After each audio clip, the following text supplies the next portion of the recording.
Hello friends, welcome to Hannasbliss. Hope you're all fine. நம்மளோட online class பற்றி உங்களுக்கு enquiry இருந்துச்சுன்னா கீழே கொடுத்துருக்க மெயில் ஐடி காண்டாக்ட் பண்ணலாம். அண்ட் ஓல்ட் வீடியோஸ் பார்க்கணுன்னா you can see the link in the description. இன்றைக்கி வாங்க இன்றைக்குள்ள வீடியோ போயிடலாம். இன்றைக்குள்ள வீடியோ எப்படின்னா எனக்கு ஜார்ஜெட் ஒர்க் saree. இந்த saree வந்து ஒரு நல்ல வெந்தய கலரில் இருக்குது அண்ட் ஆன்டிக் பீட்ஸ் வச்சு டார்க் ப்ரௌன் கலரில் ஒர்க் பண்ணியிருக்காங்க. ஸோ இந்த சாரீக்கு இதுக்கு கூடவே ப்ளவுஸ் இருக்கும். பட் அது வந்து சேமாக போடுறது நல்லா இல்லைங்கிறதுனால நான் வந்து காட்டன் சில்கில் ப்ளவுஸ் எடுத்திருக்கேன். ஸோ அதில் வந்து இன்றைக்கி கொடி டிசைன் வந்து பேஸ் வந்து have drawn. ஸோ இந்த ட்ரா பண்ணி வச்சுருக்க இந்த டிசைனில் நம்ம எப்படி ஒர்க் பண்ண போகிறோம் இந்த சாரீக்கு மேட்ச் ஆகிற மாதிரி தான் நம்ம இன்றைக்கி பார்க்க போகிறோம். இது நீங்கள் காட்டன் சில்க் பாடி பீஸ் மட்டும் இந்த ப்ளவுஸ் வச்சுட்டு சாரியோட தின் கிளாத் இருக்கு இல்லையா, சாரியோட கிளாத், அந்த கிளாத்தை வந்து நீங்கள் ஸ்லீவ்ஸு கூட கொடுக்கலாம், பார்க்க நல்லாயிருக்கும். பட் நான் இது ஃபுல்லாக கம்ப்ளீட்டாக இதே எடுத்திருக்கேன். இப்போ இதுக்கு நான் என்ன பண்ணுறேன்னா இந்த சாரீ கலர்லேயே சில்க் த்ரெட்டும் எடுத்து வச்சுருக்கேன். ஸோ இப்போ ஃபர்ஸ்ட் இந்த அவுட்லைனுக்கெல்லாம் வந்து ஜரி த்ரெட் வச்சு செயின் ஸ்டிச் வச்சு நான் கொடுக்க போகிறேன். இது கொடி டிசைன், நிறைய லீவ்ஸ் அண்ட் ஃப்ளார்ஸ் வர மாதிரி உள்ள ஒரு கொடி டிசைன். ஸோ இதுக்கு வந்து அவுட்புட் வந்து ரொம்ப அழகாக இருக்கும். கண்டிப்பாக நீங்கள் இதை பாருங்கள் ஃபுல்லாக. ஸோ இப்போ வந்து நம்ம செயின் ஸ்டிச் போட தொடங்கிடுறோம். நான் இதுக்கு டியூலிப் நீடில் யூஸ் பண்ணுறேன். Zari thread A1 brand zari thread use பண்ணி நான் வந்து ஃபுல்லாக அந்த செயின் ஸ்டிச் போட போகிறேன். இது ஒரு சிங்கிள் கிளாத்துக்கு மேலே நம்ம ஆரி ஒர்க் பண்ணுறதுக்கும் இந்த மாதிரி ஸ்டிச் ப்ளவுஸ் மேலே ஆரி ஒர்க் பண்ணுறதுக்கும் கொஞ்சம் டிஃபிகல்ட்டாக இருக்கும். ஏன்னா அதோட லைனிங் கிளாத் ஒரு 2 கிளாத்ஸ்க்கு மேலே நம்ம இந்த ஒர்க் பண்ணும்போது எப்போவுமே கொஞ்சம் நமக்கு கஷ்டமாக தான் இருக்கும். ஸோ அதை கொஞ்சம் கவனமாக பார்த்து போட்டோம்னா ஈஸியாக போட்டுடலாம்.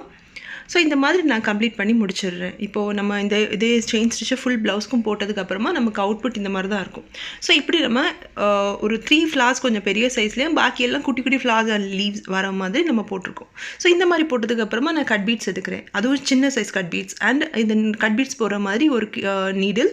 அந்த நீடிலுக்கு நான் வந்து காப்பர் கலர் த்ரெட், அந்த ஜர்தோசி இந்த மாதிரி மெட்டல் பீட்ஸ் எல்லாம் ஒர்க் பண்ணுறதுக்குன்னு தனியாக ஒரு காட்டன் த்ரெட் வச்சுருப்பேன்.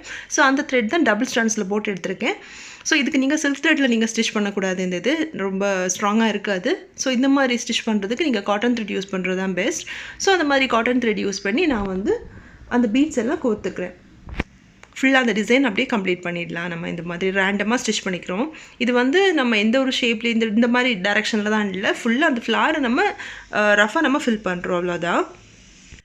இந்த கட் பீட்ஸ் வந்து சாரியோட கலருக்கு மேட்சாக இருக்கிறதுனால இது மாதிரி நான் எடுத்திருக்கேன். இல்லை உங்களுக்கு வேறு வேணும்னா நீங்கள் வேறு எடுத்துக்கலாம். ஸோ இந்த மாதிரி தான் இருக்கும் அதோட அவுட்புட். ஓகேவா, அந்த குட்டி ஃப்ளார்ஸ் வச்சு எல்லாமே நான் இந்த கட் பீட்ஸ் வச்சு கம்ப்ளீட் பண்ணி முடிச்சிடுறோம், எல்லா குட்டி ஃப்ளார்ஸையும். இனி வந்து அந்த லீவ் டிசைனை பாருங்கள். நான் இதுக்கு சில்க் த்ரெட் எடுத்திருக்கேன், இந்த சாரீ கலரோட சில்க் த்ரெட் எடுத்திருக்கேன். அதுவும் நான் வந்து 6 ஸ்ட்ராண்ட்ஸில் எடுத்திருக்கேன். அதாவது 3 டைம்ஸாக எடுத்து அதை 2 நம்ம மடித்து போட்டால் நமக்கு 6 ஸ்ட்ராண்ட்ஸ் கிடைக்கும். ஸோ இதை நான் அந்த லீஃப்க்கு என்ன பண்ண போகிறேன்னா ஃப்ரெஞ்ச் நோட்ஸ் போட்டு கம்ப்ளீட் பண்ண போகிறேன். ஃப்ரெஞ்ச் நோட்ஸ் உங்களுக்கு எப்படி போடணும்னு தெரியும் இல்லையா. ஸோ த்ரெட்டை நம்ம அப்படியே வெளியில் எடுக்கிறோம். ஃபஸ்ட்டு பேக் சைட்லேருந்து ஃபேர் சைடுக்கு நம்ம வெளியில் எடுக்கிறோம். எடுத்துகிட்டு ஒன் சைடாக அந்த கிளாத்தை அந்த த்ரெட்டை பிடிச்சிட்டு 2 to 3 டைம்ஸ் நம்ம ட்விஸ்ட் பண்ணி உள்ளால் எடுத்த இடத்துல உள்ளால் விடுறது தான். இப்போ நம்ம இது பாருங்கள், இந்த மாதிரி நம்ம நீடில் வெளியில் எடுக்கிறோம். வெளியில் எடுத்துகிட்டு இன்னொரு ஃபிங்கர் வச்சு நம்ம அதை பிடிச்சிக்கிறோம். ஓகேவா, அந்த வெளியில் எடுத்த த்ரெட்டை பிடிச்சிட்டு இந்த நீடில் வச்சு நம்ம 2 to 3 டைம்ஸ் நம்ம அதை ட்விஸ்ட் பண்ணிக்கிறோம். ட்விஸ்ட் பண்ணிவிட்டு அந்த நீடை விடாமல் அப்படியே நம்ம உள்ளால் விட்டு பின்னாடி டைட்டாக பிடிச்சி எடுத்துக்கிறோம். இது நம்ம அந்த த்ரெட்டு எவ்வளோ ஸ்ட்ராண்ட்ஸ் பெரிய எடுக்கிறோமோ அவ்வளோ பெரிய ஃப்ரெஞ்ச் நாட்ஸ் கிடைக்கும். இப்போ நான் 6 ஸ்ட்ராண்ட்ஸில் எடுத்திருக்கேன். இதுவே நீங்கள் வந்து ஒரு 10 ஸ்ட்ராண்ட்ஸ் 16 ஸ்ட்ராண்ட்ஸில் எடுத்திங்கன்னா ரொம்ப பெருசாக ஃப்ரெஞ்ச் நாட்ஸ் கிடைக்கும். ஸோ இதே ஃப்ரெஞ்ச் நாட்ஸை வச்சு நம்ம எல்லா லீஃபையும் கம்ப்ளீட் பண்ணி முடிச்சிடலாம். இப்போ நான் லீஃப் எல்லாம் கம்ப்ளீட் பண்ணி முடிச்சிட்டேன் பாருங்கள். இனி நெக்ஸ்ட் அந்த பெரிய ஃப்ளாஸ்க்கு எப்படிப்பட்ட ஒர்க் பண்ணியிருக்கேன்னா சேம் ஃப்ரெஞ்ச் நோட் தான். ஆனால் அது என்ன மாதிரி ஃப்ரெஞ்ச் நோட்ஸ் நான் பண்ணியிருக்கேன்னா இந்த ப்ளவுஸ் கலரில் சில்க் த்ரெட், சாரீ கலரில் தான் நம்ம லீஃப் பண்ணியிருப்போம். இது ப்ளவுஸ் கலரில் சில்க் த்ரெட். ஆனால் கூட வந்து ஒரு ஸ்ட்ராண்டுக்கு ஒரு ஜரி த்ரெட்டை ஆட் பண்ணியிருப்பேன், கொஞ்சம் எஃபெக்ட் நல்லா இருக்கணுங்கிறதுக்காக. அந்த த்ரெட்டு வந்து கூட வந்து ஜரி த்ரெட் நான் ஆட் பண்ணியிருப்பேன். அது மட்டும் தான் பார்க்குறதுக்கு கொஞ்சம் வெல்வெட் எஃபெக்ட் கொடுக்குது பார்த்தீங்களா. ஸோ அதனால தான் நான் வந்து அப்படி ஆட் பண்ணியிருக்கேன். இந்த மாதிரி கலர்ஸ், இந்த ப்ளவுஸ் கலரும் அந்த ஜரி த்ரெட் மிக்ஸ் பண்ணி தான் நான் கொடுத்துருக்கேன். ஸோ இது வந்து அந்த 3 பெரிய ஃப்ளார்ஸும் கொஞ்சம் டிஃப்ரெண்ட்டாக இருக்கும். இனி நெக்ஸ்ட் அதே மாதிரி எப்படி நான் அந்த ஒர்க் பண்ணணும் அதே மாதிரி தான் இப்போ வந்து இந்த சாரீ கலரில் சில்க் த்ரெட் எடுத்திருக்கேன், ஃப்ரெஞ்ச் நாட் போட்டேன் இல்லையா இந்த லீஃப்க்கு, அதே சில்க் த்ரெட்டை கூட ஜரி த்ரெட் ஒரு ஸ்ட்ராண்ட்ஸ் போட்டு இந்த கொடி டிசைனை நம்ம கம்ப்ளீட் பண்ண போகிறோம். அதாவது அதோட இப்போ எல்லா லீஃபும் ஃப்ளார்ஸும் அங்கங்கேயே ஸ்கேட்டராக இருக்கிற மாதிரி ஒரு எஃபெக்டில் இருக்குது. ஸோ இதை வந்து ஜாயின் பண்ணுறதுக்கு நம்ம கொடி வரைஞ்சிருக்கோம் இல்லையா, ஒரு ஸ்டெம் டிசைன் மாதிரி ஒரு சம்திங் ஒரு லைன் போட்டு அந்த லைன் ஃபுல்லாக நான் இப்போ பேக் ஸ்டிச் போட்டு கம்ப்ளீட் பண்ண போகிறேன். அந்த பேக் ஸ்டிச்சுக்கு தான் நான் இப்போ என்ன பண்ணியிருந்தேன்னா silk thread plus zari thread நான் எடுத்திருக்கேன். ஓகேவா? ஸோ இந்த silk thread and zari thread சேர்த்து எடுக்கும்போது எப்போவுமே கொஞ்சம் எஃபெக்ட் நல்லாயிருக்கும். இதுக்கு வந்து நீங்கள் ரொம்ப நிறைய ஸ்ட்ராண்ட்ஸ் எடுக்கக்கூடாது. நான் சொன்ன மாதிரி 6 ஸ்ட்ராண்ட்ஸ்லேயே நீங்கள் சில்க் த்ரெட் எடுத்துக்கலாம். ஆனால் இது கூட வந்து ஒரு ஜரி ஒரே ஒரு ஸ்ட்ராண்ட், ஐ மீன் 2 ஸ்ட்ராண்ட்ஸ் ஒரு லைனாக எடுத்து டபுளாக போடும்போது 2 ஸ்ட்ராண்ட்ஸில் ஜரி த்ரெட் மட்டும் வரும். ஸோ இந்த பேக் ஸ்டிச் எப்படி பண்ணுறதுன்னா, ஒரு இடத்துலேருந்து நம்ம த்ரெட்டை வெளியில் எடுக்கிறோம். ஓகே, பேக் சைட்லேருந்து ஃபேர் சைடில் நம்ம த்ரெட்டை வெளியில் எடுக்கிறோம். எடுத்துகிட்டு கொஞ்சம் பர்டிகுலர் டிஸ்டன்ஸ் கழிச்சு அதை குத்தி எடுத்துகிட்டு திரும்பவும் நம்ம கொஞ்சம் பின்னாடி எடுத்து நம்ம எங்கே எடுத்தோமோ ஆல்ரெடி ஃபர்ஸ்ட் பிளேஸ் எடுத்துப்போம் இல்லையா, அதுக்கு கொஞ்சம் கீழே திரும்பவும் அது பாதியிலேருந்து மிட் பார்ட்லேருந்து நம்ம அப்படியே வெளியில் த்ரெட் எடுக்கணும். ஸோ இதுதான் இந்த பேக் ஸ்டிச். இந்த மாதிரி நீங்கள் கண்டினியூஸாக நீங்கள் பண்ணும்போது ஒரு ரோப் எஃபெக்ட் கிடைக்கும். ஸோ இந்த இந்த மாதிரி ஸ்டெம் டிசைன் இந்த மாதிரி உள்ள ஒர்க்குக்கெல்லாம் இந்த மாதிரி ரோப் டிசைன் கொடுத்தீங்கன்னா ரொம்ப அழகாக இருக்கும். நான் 2 அந்த கொடி டிசைனுக்குமே டிஃப்ரெண்ட்டாக கொடுத்துருக்கேன் பாருங்கள். இதில் ஒரு 3-4 கொடி டிசைன்ஸ் வருது. அதில் வந்து ஒரு கொடி வந்து ஃபுல்லாக இந்த சாரீ கலரில் உள்ளதே நான் எடுத்திருக்கேன்.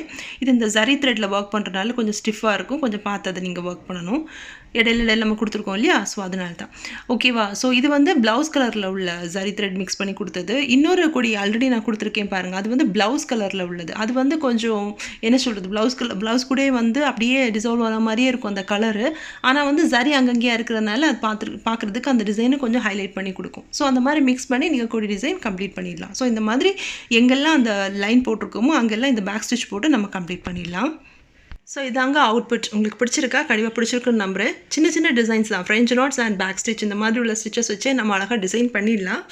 இது வந்து நம்ம வந்து சாரியோட கலரில் வச்சு நம்ம த்ரெட் ஃபுல்லாக ஒர்க் பண்ணியிருக்கோம். இது செல்ஃப் கலரில் வச்சு கொடுத்தா கூட நல்ல அழகான ஒரு ஒர்க் கொடுக்கும். இதுக்கு மேலே நீங்கள் எம்ப்ளிஷ்மெண்ட்ஸ் ஆட் பண்ணால் கூட அங்கங்கேயா கட் ஸ்டோன்ஸ் இந்த மாதிரி ஸ்டோன்ஸ் வச்சு கூட என்ஹான்ஸ் பண்ணி கொடுக்கலாம். இது வந்து அழகான ஒரு ஃப்ளோரல் டிசைன். இது நீங்கள் கண்டிப்பாக ட்ரை பண்ணி பாருங்கள், உங்களுக்கு கண்டிப்பாக யூஸ்ஃபுல்லாக இருக்கும். நம்மளோட சேனலுக்கு புதுசாக வந்திருக்கீங்கன்னு நீங்கள் சப்ஸ்கிரைப் பண்ண மறக்காதீங்க. நம்மளோட ஹேண்ட்மேட் ப்ராடக்ட்ஸ் வாங்குறதுக்கு நான் டிஸ்கிரிப்ஷனில் ஸ்மார்ட் கேப்சூல் லிங்க் கொடுத்துருக்கேன். நீங்கள் கண்டிப்பாக விசிட் பண்ணுங்கள்.